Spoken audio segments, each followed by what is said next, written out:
Quand Stanley Kubrick sort de son dernier film, Dr. Folamour, en 1964, il a déjà une idée très précise de ce que sera son prochain projet. Un film sur la vie extraterrestre, un film qu'il veut être le plus réaliste possible. Pour cela, le cinéaste s'entoure, comme à son habitude, des plus grands talents de son époque. Et le pilier fondateur de ce nouveau projet, ce sera Arthur C. Clarke, un auteur de romans de science-fiction dont je viens probablement de défoncer le nom avec mon accent anglais dégueulasse. Les deux génies se rencontrent, et en mai 1964, c'est décidé, le prochain Kubrick sera une adaptation d'un bouquin de Clarke, La Sentinelle, mais pas juste ça. Le film piochera plein d'éléments narratifs dans d'autres petites nouvelles de l'auteur, jusqu'à devenir une œuvre à part entière, une œuvre au titre définitif inspirée par Homère, 2001, l'Odyssée de l'espace.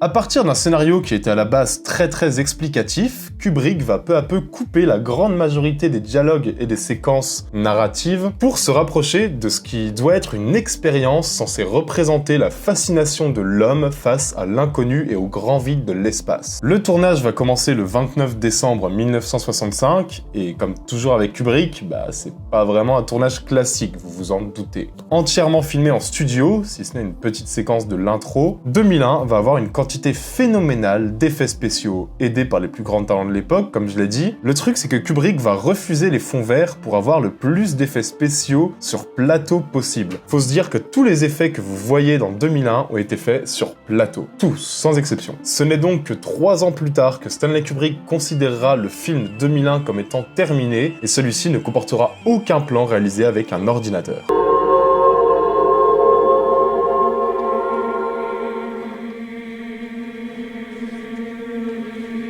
C'est quand même dingue de se dire que tout ce qu'on voit à l'écran a été fait à la main et sur le plateau dans 2001, et vraiment ça c'était un sacrifice nécessaire, tant les effets de 2001 vont juste choquer le monde entier. Ça et le perfectionnisme maladif de Kubrick et de son entourage dans la direction artistique, clairement on est sur un voyage dans l'espace qui est tellement, mais alors tellement en avance sur les autres films de science-fiction de son époque, un point où c'en est ahurissant. Et à sa sortie, il y aura un petit lancement un peu compliqué, mais en même temps, comment vous voulez vendre vraiment un film comme 2001. Peu importe le nom de Kubrick et l'aspect absolument unique du film et le bouche à oreille qu'il va avoir, tout ça va avoir raison du spectateur. 2001 va rapporter près de 150 millions de dollars à l'international et va surtout faire l'effet d'une bombe sur le cinéma mondial. Do you read me, Hal? Affirmative, Dave. I read you. Open the pod bay doors, Hal. I'm sorry, Dave. I'm afraid I can't do that. Et je vais pas en parler des heures, vous savez l'impact qu'a eu le chef-d'œuvre de Kubrick. Sans lui, sans 2001, pas de Star Wars, pas d'Alien, pas d'Avatar. 2001 est souvent cité comme étant le chef-d'œuvre ultime du cinéma américain, le film le plus important de l'histoire. Et très honnêtement, pour s'en convaincre, il suffit de revoir 2001 sur grand écran, même aujourd'hui en fait. On est sur une claque qui vous met les poils dès l'intro et qui achèvera de vous mettre au sol avec sa conclusion superbe. Clairement, je vais pas avoir la prétention de faire une critique de 2001 en 2 minutes, tout y est assez parfait, et j'ose juste à peine imaginer le choc qu'a été 2001 pour les gens qui l'ont découvert au cinéma sans rien savoir du film en fait. Aucun film n'a eu une telle incidence, aucun film n'a été plus étudié, et Kubrick peut juste se vanter d'avoir réalisé un film aussi exigeant que mémorable. The 4 million-year-old black monolith has remained completely inert. Its origin and purpose still a total mystery. Et du coup, là, c'est le moment où vous venez vers moi et vous me dites « Mais du coup, pourquoi 2001 en mieux, espèce de colossal bâtard ?» En fait, comme beaucoup, 2001 a été la porte d'entrée de ma cinéphilie. Il m'a ouvert au cinéma, et c'est clairement grâce à lui que j'ai pu découvrir énormément de films, dont d'autres chefs-d'œuvre qui m'ont encore plus parlé que celui de Kubrick, que je pensais pourtant indétrônable pendant des années. 2001 reste un de mes films préférés, mais je vais vous parler de colossal chef-d'œuvre, et clairement, à ce niveau de qualité, en fait, on ne peut que parler de subjectivité si on préfère l'un ou l'autre. Clairement, j'ai des films monumentaux pour vous. C'est comme 2001, et là je crois que c'est un peu le buzz final du concept Intercut, c'est comme 2001 en mieux.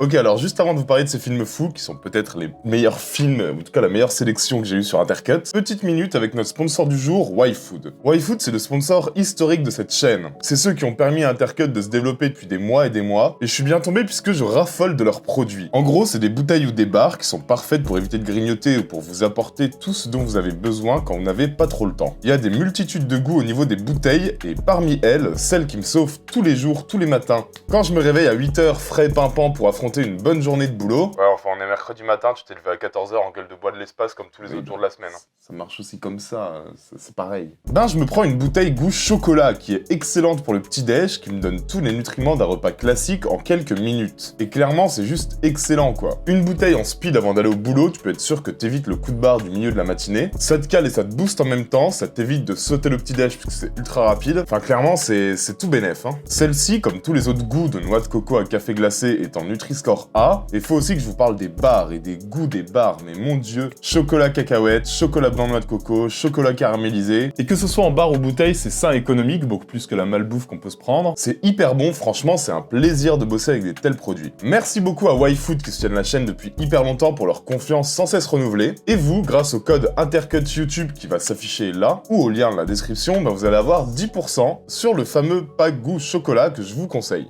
Merci beaucoup à YFood, nous on peut se plonger dans la vidéo. Bon alors je vais commencer très fort avec le film que j'ai découvert peu après 2001. Et c'est un film qui a eu sur le Louis gamin, le petit Louis Bourguignon là, un film qui a eu mais un impact que je pense, le même impact qu'a pu avoir 2001 sur les personnes qui l'ont découvert sans rien en savoir. C'est un énorme classique qui m'a fasciné, qui m'a traumatisé, qui m'a fait prendre conscience de plein de trucs dans le cinéma. Un chef-d'œuvre de la science-fiction qui est très connu, donc j'en parle en premier. Je vais vous parler de La Planète des Singes de 1968.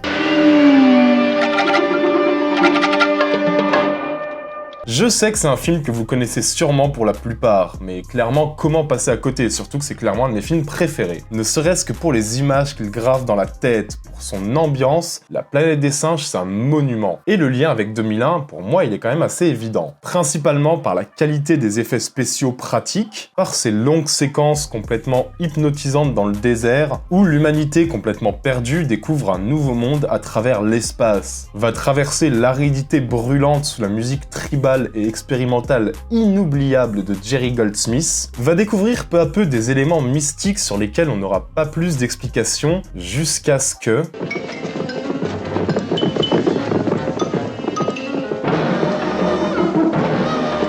Et La Planète des Singes expérimente lui aussi. On parle souvent de 2001 comme étant un film presque expérimental. La Planète des Singes, pour moi, il l'est tout autant. Il se permet des folies visuelles, il se permet d'étirer son récit et ses séquences, il se permet des décors naturels magnifiques et des effets hallucinants, notamment, clairement au niveau du maquillage, jusqu'à ce final aujourd'hui très connu, mais qui marque au fer blanc la rétine de tous, surtout de ceux qui ont eu la chance de le découvrir en direct. Si t'ajoutes à ça une pensée de questionnement existentialiste, le lien avec Kubrick, pour moi, il se fait quand même très naturellement. Et La Planète des Singes version 68 n'a pour moi concrètement pas grand chose à envier à 2001. Il est plus accessible, certes, c'est un film qui est plus accessible, qui est peut-être plus expéditif dans sa seconde partie, c'est vrai, mais qui est au moins aussi marquant, au moins aussi puissant dans sa mise en scène, au moins aussi riche en parti pris, et tutoyer à ce point Kubrick, qui est quand même le maître du cinéma américain, c'est quand même très fort, hein. Well, where are we? Do you have any notions, Skipper? We're some 320 light years from Earth on an unnamed planet in orbit around a star in the constellation of Orion. It could be Bellatrix. It's too white for Bellatrix. Et puis voilà, il y a Charlton Heston et son charisme débordant, au cynisme désabusé, au pessimisme qui se prête parfaitement à cette situation inversée et dérangeante où l'homme devient la bête en fait. Et il y a cette ambiance désespérée qui traîne tout le film et qui prendra tout son sens durant le plan final. La Planète des Singes, c'est tout ça, et croyez-moi, pour l'avoir découvert assez tôt, c'est aussi un film qui est sacrément traumatisant. Franchement, moi j'y pense souvent, et quand on me parle de 2001, le lien avec La Planète des Singes vient très vite dans mon esprit. Je m'y attarde pas plus que ça, sachant que c'est un des films très connus et que j'ai d'autres films à évoquer avec vous, mais les gars, on est à mon sens sur l'un des plus grands films de science-fiction américain qui ait jamais été réalisé. Seen from out here, everything seems different. Time bends, space is boundless. It squashes a man's ego. I feel lonely. Bah, et vous le sentez un petit peu arriver, je pense, pour le deuxième film, hein, les gars. Je pense que pour le deuxième film, en fait, je vais vous expliquer un truc. Ça va être un peu particulier, parce que dans ce deuxième catégorie, je vais vous parler de 2 chefs-d'œuvre. De toute façon, résumer un seul de ces films en 5 minutes, c'est complètement impossible. Alors ma mission ici, ça va juste être de vous donner envie de plonger dans ces films et dans cette filmographie, puisqu'on est sur 2 monuments de la science-fiction réalisés par un patron, par un taulier. C'est assez incroyable que je n'ai encore jamais parlé sur Intercut. Vous le savez, Andrei Tarkovsky. Et pour commencer, je ne pouvais pas passer à côté de Solaris.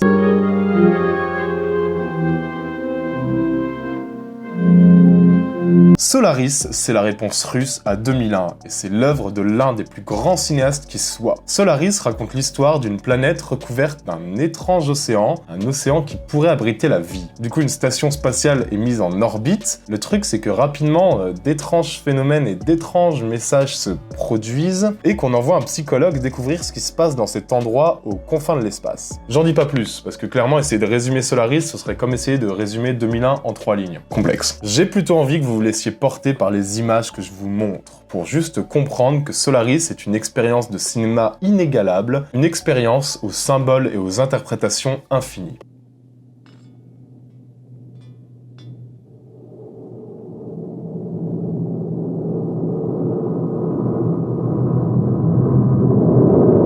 Que vous alliez visionner Solaris pour développer une véritable réflexion métaphysique, ou que ce soit plutôt juste, entre guillemets, pour vous immerger dans un univers de science-fiction étrange, où le temps s'étire mais n'ennuie pas, parce que, bah voilà, il y a l'ambiance et il y a l'atmosphère, et clairement, en termes de poseur d'ambiance, Tarkovsky, c'est un monstre, c'est un monument, et ce qu'il fait avec Solaris, c'est juste hypnotisant, quoi. On est clairement sur un film de science-fiction fascinant, où les pistes de réflexion sont des centaines, mais clairement, libre à vous de n'en choisir qu'une ou 2 et de vivre juste l'expérience d'un voyage spatial au bord de la démence, où nos sens s'en mêlent complètement, et juste de méditer sur la proposition inoubliable de Tarkovsky. Clairement, Solaris, c'est un monument, comme peut l'être cet autre film du même réalisateur. Je vais parler de Stalker.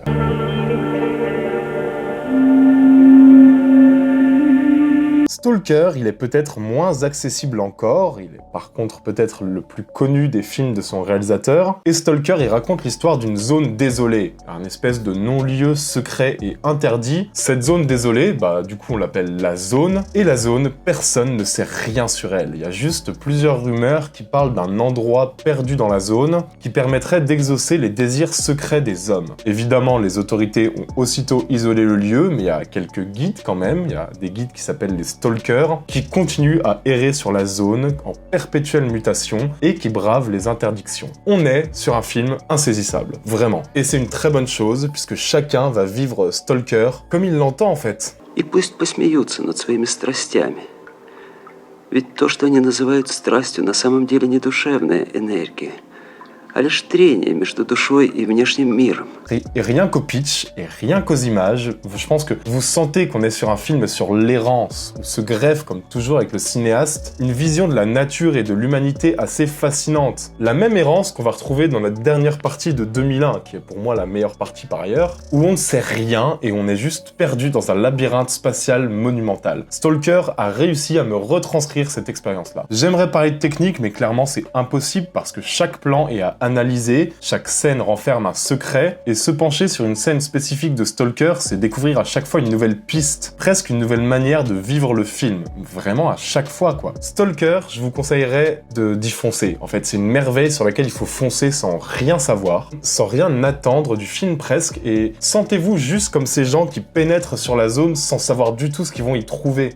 Et on est juste guidé par Tarkovsky dans un monde qui se dévoile peu à peu au fur et à mesure selon ses règles. Plongez-vous dans Stalker, vraiment, j'espère avoir réussi à vous donner envie de vous plonger dans la filmo de Tarkovsky. Vous pouvez même commencer par Stalker, c'est monumental. Да верните же, самоубийца! Я же вам сказал ждать у входа!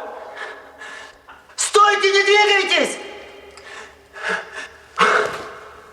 Bon allez, dernier film, et retour chez nos amis américains. Avec un film très récent. Alors bon, oui, meilleur que 2001, je sais qu'il y en a certains qui vont dire « T'abuses, calme-toi, petite merde ». Ok, peut-être que meilleur que 2001, j'abuse un petit peu, mais encore que, les gars, pour quiconque aime la science-fiction lancinante, au rythme hypnotique, intelligent et surprenant, suffit de vous laisser porter par ce film et il va pouvoir vous marquer très très longtemps. Je vais vous parler de Moon de Duncan Jones.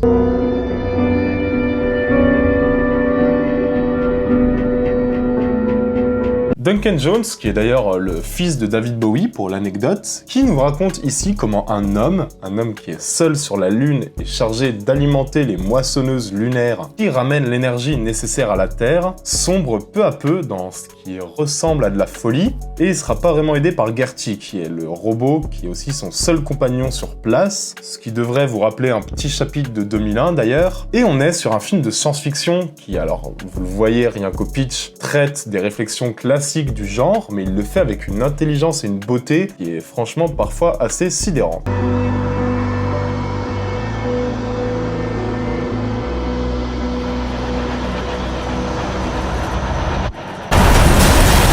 Première chose, et c'est pas forcément quelque chose qui me marquait chez Kubrick, les acteurs en fait. Parce qu'en fait, je trouve qu'on se souvient de 2001 pour ces séquences sans acteurs finalement. On se souvient de l'ordinateur, HAL, on se souvient du monolithe, on se souvient de la fin, on se souvient de la mise en scène de Kubrick en fait. Point. 2001 est le film de Kubrick. C'est tout. Point. Moon est le film de Duncan Jones, porté par un Sam Rockwell hallucinant. La prestation est géniale. L'acteur porte le film dans un rôle qui nécessite énormément de nuances, énormément d'intelligence et de retenue, et il le fait à la perfection. Dans un film qui n'a pas peur de parti pris, qui n'a pas peur d'instaurer un rythme très lent lors de ses premières scènes, un film qui va ensuite accélérer et raconter beaucoup de choses.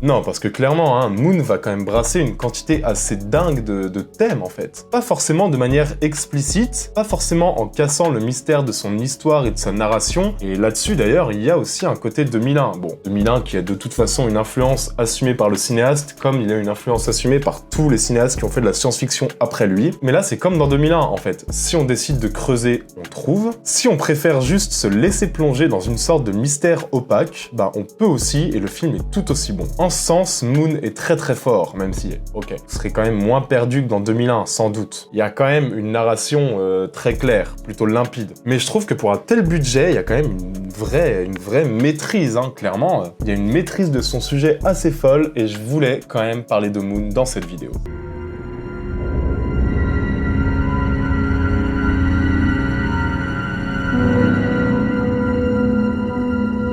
Message received from Earth via Jupiter Link. Voilà, merci beaucoup d'avoir regardé cette vidéo. Je sais que 2001 en mieux, c'était pas gagné. De toute façon, tous les films de cette sélection sont des chefs-d'œuvre, clairement. N'oubliez pas de vous abonner à la chaîne, c'est clairement ce qui fait vivre la chaîne du mieux possible et ça change tout pour nous. Pour la prochaine vidéo, vous choisissez en commentaire et je vous propose Inception en mieux partie 2, ou alors on colle à l'actu et on reste dans le spatial avec les Gardiens de la Galaxie en mieux.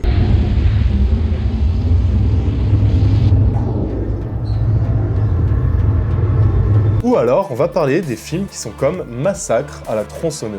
Dites-moi ce que vous préférez dans les commentaires, n'oubliez pas de mettre la cloche, vous abonner, et surtout n'oubliez pas que vous êtes les meilleurs. On se retrouve très bientôt, ciao à tous, bisous.